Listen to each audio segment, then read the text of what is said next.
stories that we tell about ourselves, about our lives, about our world, about others, one of the dominant narrative motifs that keeps coming around, it seems, is the storyline of the underdog.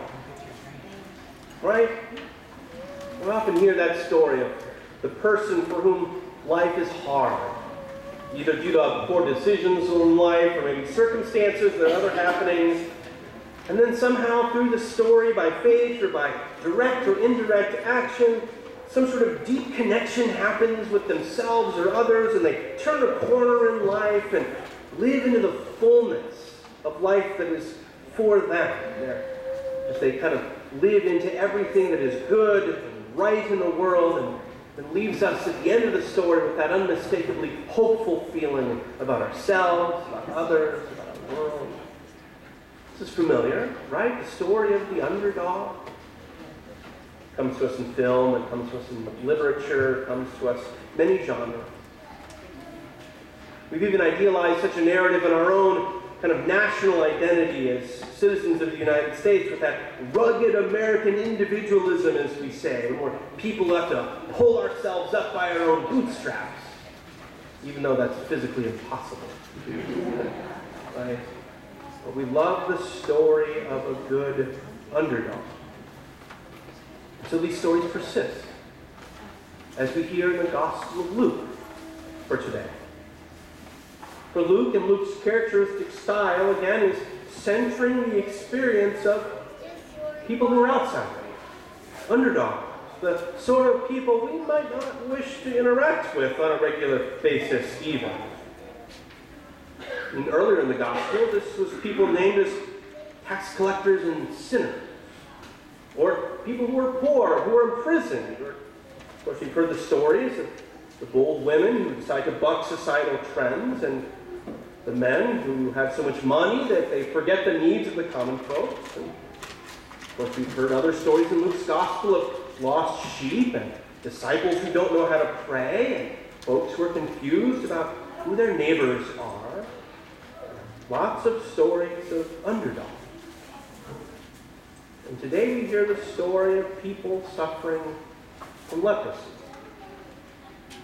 A disease that not only would have left them with medical challenges, but it also meant that they were no longer part of society. They were banished to wander in the open country so that they would not infect the rest of their former community.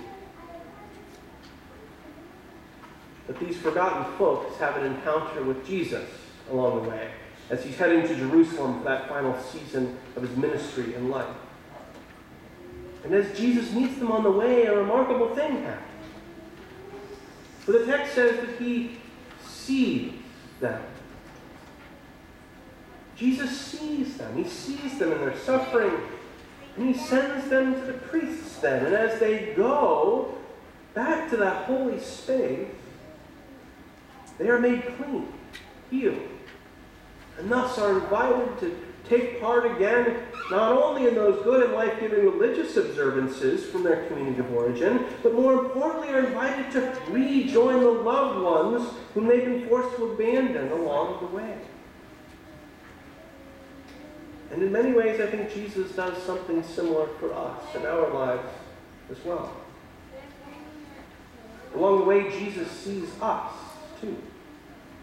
Perceives us, knows us deep down in all of our sufferings and all of our shortcomings and all of our circumstances that separate us from God and from loved ones. And heals us there. And then sends us back into such holy spaces and holy relationships so that our wholeness might be affirmed, that our relationships might be made right, and then we might have the chance to again recognize what it means to turn toward this Jesus, our Messiah, the one who makes us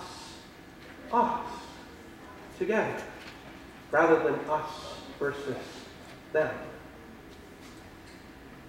And then, of course, Jesus asks us to be part of that movement as we go. To affirm one another's wholeness on the roads of life, especially for those of us who have been cast out of society by circumstance or decision or system or sin. and that we then together can do what we can to change this world to be more loving and more just and more inclusively whole, so that all might have the chance to celebrate in similar thankfulness like the Samaritan does in the gospel story today.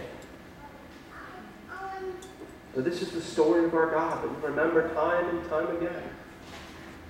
The one who knows us in our suffering, who walks alongside of us in the wilderness roads of life, and then who then shows us the way that we're made whole as we go, healed along the road. So may such love and grace and healing and thankfulness find us this day and always. In the name of Jesus the Christ, our Messiah. Amen. Amen.